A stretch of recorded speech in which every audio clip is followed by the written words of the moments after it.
अगर शिवम त्यागी जी विपक्ष ये पूछ रहा है वहां पर आपकी तैयारियां नाकाफी है, एक भगदड़ वहां पर मच गई, एक भगदड़ नई दिल्ली रेलवे स्टेशन पर मच गई, तो ये सनातन विरोधी हो गए। अखिलेश यादव, ममता बनर्जी, ये सब हिंदू धर्म को मानते ही नहीं है आपके मुताबिक?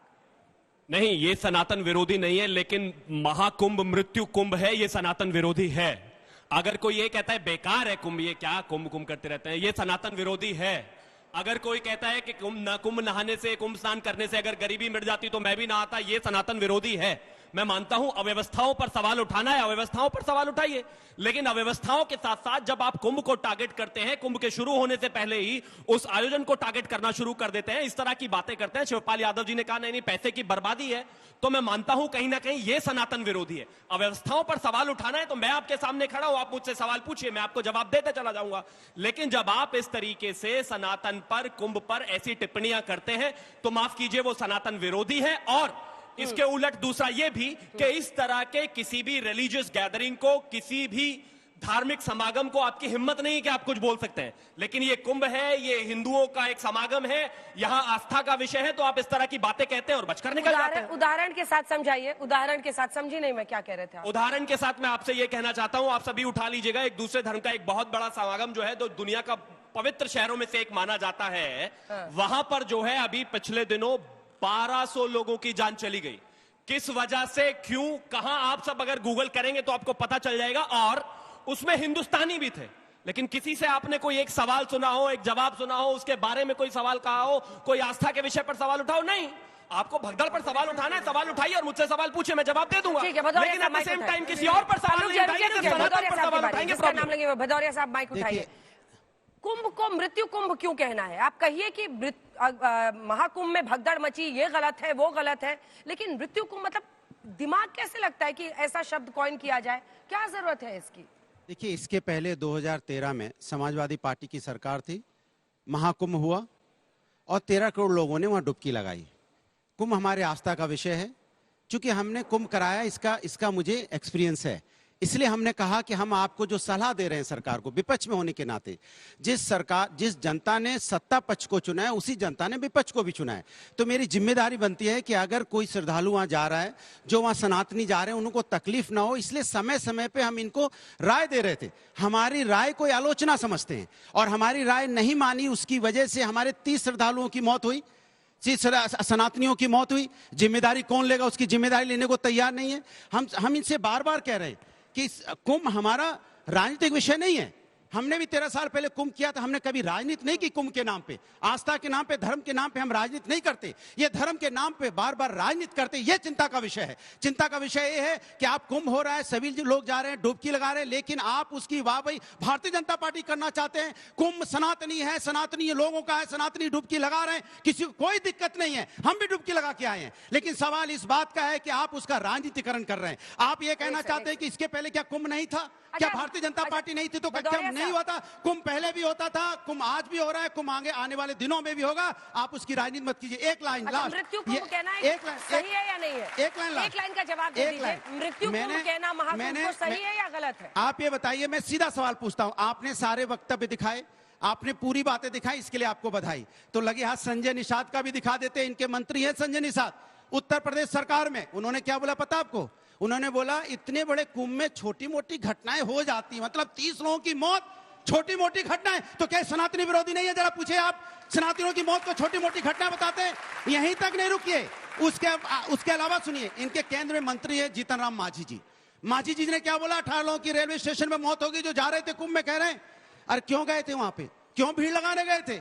मतलब हम जाएं, आप व्यवस्था नहीं करो, मौत हो जाए तो आप हमारा ही दोष दे रहे हो। कौन हुआ सनातनी विरोधी? मैं पूछना चाहता हूं, मौत के पर राजनीति कौन कर रहा है? कौन कह रहा है ये सनातनी, ये छोटी मोटी घटना है? उस पर जवाब इन पर नहीं है। सवाल है ये उसका राजनीतिकरण कर रहे हैं, यही मेरा इनसे बार बार दोबारा। मेरे सवाल का जवाब नहीं दिया आपने, भाग गए या देना नहीं चाहते? पूछ लीजिए। अखिलेश यादव, ममता बनर्जी अगर महाकुंभ को मृत्यु कुंभ कहती हैं तो उनका समर्थन करते हैं, सही कहते हैं।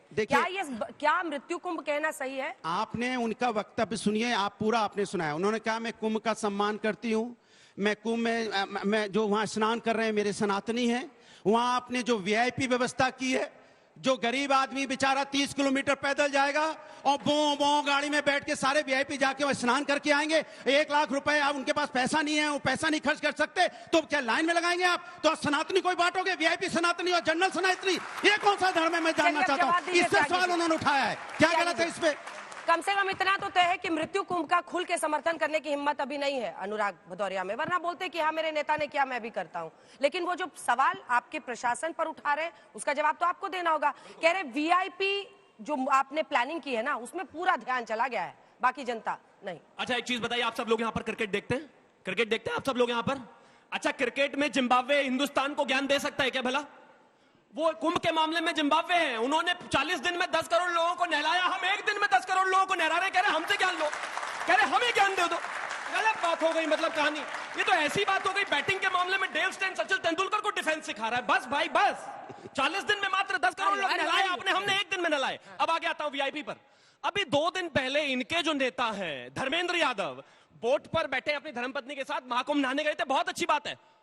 बोट पे ऐसी कौन सी सुरक्षा कारण हो गए? वहां पर भी पुलिस वाले लेकर बैठे और यहाँ कह रहे हैं कि नहीं नहीं वीआईपी सिक्योरिटी नहीं होनी चाहिए। 200 गाड़ी लेकर अखिलेश यादव गए, 200 गाड़ी लेकर अखिलेश यादव को जाने क्यों दिया आपने? क्योंकि वीआईपी है। अरे वीआईपी है तो 200 गाड़ी क्यों जाएगी? सरकार किसकी है? 200 गाड़ी चली गई है, देखते रह गए। सोचो आप, कमाल है भाई। 200 गाड़ी कैसे जा सकती है? सोचे आप, झूठ का पैमाना नाप लीजिए और हमारी जिम्मेदारी। 200 गाड़ी, झूठ की कोई सीमा होती है? बीच में नहीं, थैंक यू। वीआईपीज को सिक्योरिटी देना हमारी जिम्मेदारी है।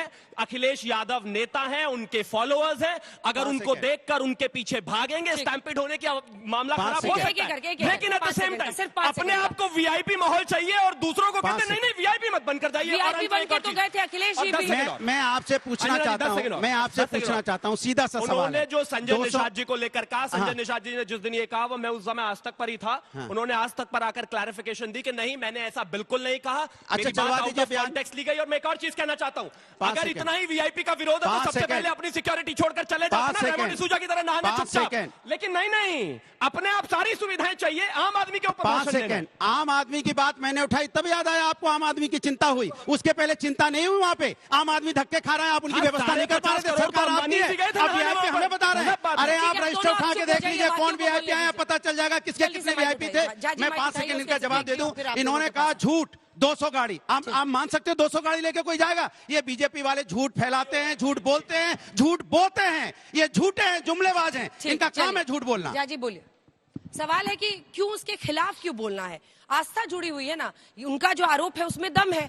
बाकी धर्मों के आस्था के बारे में तो कोई नहीं बोलता, क्योंकि वहां पर आपको डर लगता है। यहाँ पर लगता है कि कुछ बोल देंगे, कोई दिक्कत नहीं है, देख लिया जाएगा। देखिए, भाजपा प्रवक्ता क्रिकेट टीम पे चले गए, मक्का मदीना पहुंच गए और दूसरे धर्मों पे पहुंच गए। बात है हिंदुस्तान की बात क्यों नहीं करते भैया? जब आपसे कोई सवाल करता है तो आप धर्मों को, भावनाओं को आहत क्यों करते हो? हम कहते हैं गंगे च यमुने चैवा गोदावरी सरस्वती नर्मदे सिंधु कावेरी जलेस्मिन सन्निधिम कुरु। वो हम भावनाओं की बात करते हैं। सनातन भावनाओं का सम्मान करता है, गणेश का आवाहन करता है, गणेश जी प्रत्यक्ष हो जाते हैं। तो जिस जल में आप यमुना और गंगा का साक्षात आवाहन करेंगे तो वहां आ जाएगी। अब बात आती है कि भाजपा ने इनको कह दिया आप जिम्बाब्वे हो। भैया सब सम्मान होना चाहिए, सलाह का सम्मान होना चाहिए। अगर सलाह मान लेते तो इतने लोग मरते नहीं। आपने अव्यवस्था के नाम पे, धर्म के नाम पे, आस्था के नाम पे कितने लोगों की जान ले ली, उसकी जिम्मेदारी कौन ले लेगा? आज आप ये बताइए, जिस गंगा और जिस यमुना के पानी को आचमन करने योग्य नहीं बताया, अंजना जी ये चैनल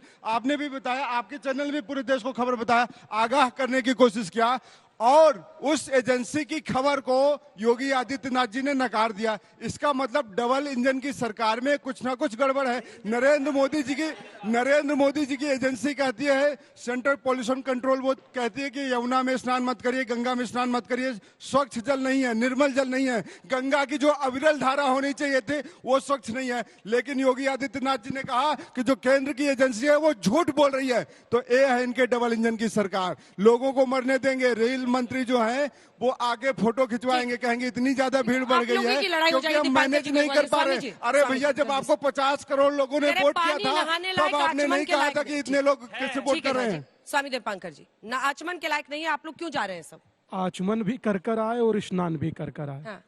और जितने मित्र बंधु यहाँ खड़े हैं, आप राजनीति करिए, खूब दबा कर करिए, अनंत शुभकामनाएं।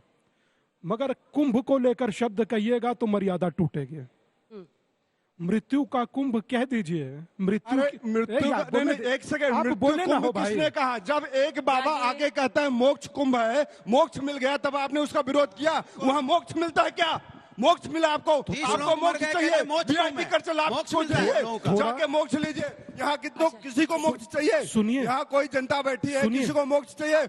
एक बाबा जाके कहता है मोक्ष मिल गया, अरे उस बाबा को ले जाओ सामने। अंजना जी, किसी को मोक्ष चाहिए? भाजपा को चाहिए, कांग्रेस को चाहिए? मुझे पता ही नहीं चला इनका नाम स्वामी दीपांकर कब हो गया। स्वामी दीपांकर से आप पूछिए कि इनको मोक्ष मिला या नहीं मिला।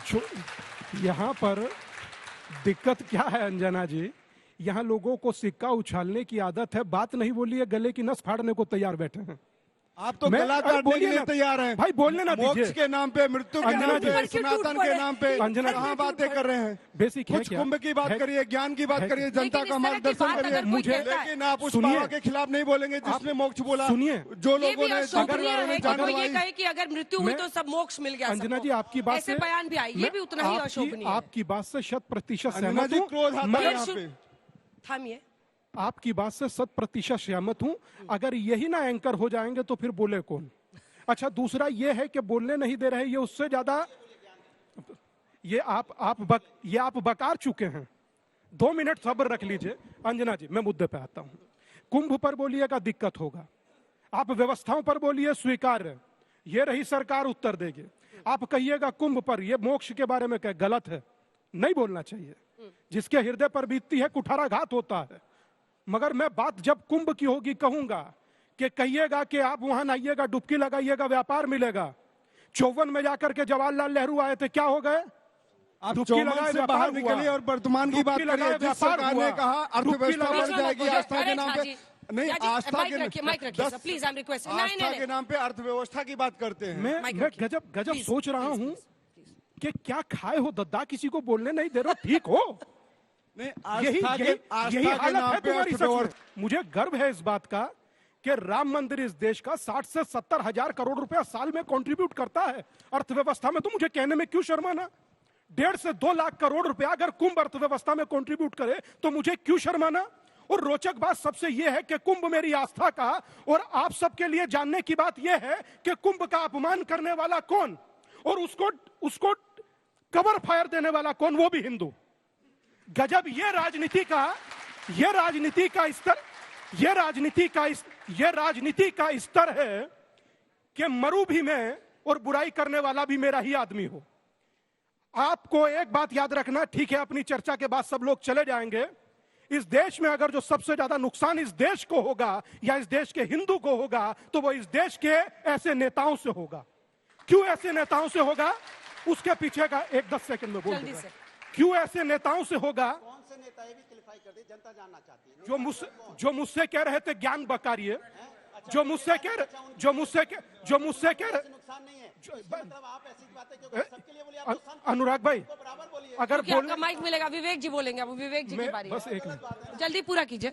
आप किसी को बोलने नहीं देते, कोई बोलने पर आता है आपको तरस आने लगता है। हम आपका सम्मान करते हैं, आप हमें बोल रहे हैं, उनको नहीं बोल पा रहे हैं। भाई साहब, मेरा आप अपमान कर लीजिए मगर कुंभ का अपमान मत कीजिए। कुंभ का मोक्ष बोला, उसके लिए बोलिए आप। और क्यों नहीं बोल रहे हैं आप? यार तोपने हो क्या बोला? जो लोग मौत होगी उनको मोक्ष बोला, नहीं बोल पा रहे हैं आप। एक शब्द बोल के चुप हो गए और हम लोग हम नहीं बोले, हम कब मना करें आपको? मत बोलो। आपने बोला, मैंने सुना ना। हमारी तरफ आपने यहाँ दिखाया, ये नेता लोग उधर भी दिखा देते नेता लोग। भाई मेरे साथ एक आदमी माइक खींचने के लिए भी चाहिए इधर से, तो कम से कम एक आदमी जरूर चाहिए, क्योंकि ऐसे नहीं मानने वाले। जल्दी पूरा कीजिए, 2 लाइन में अपनी बात पूरी कीजिए। मैं मात्र छोटी सी बात कहकर बात को विराम दूंगा। आप लाख बात कहिए ना कहिए चलेगा, राजनीति करिए खूब अच्छा। अगर कुंभ पर बोलेंगे तो मैं ये कह रहा हूं कि जमीन से उठकर मुर्दे भी आपका विरोध करेंगे। कुंभ पर मत बोलिए।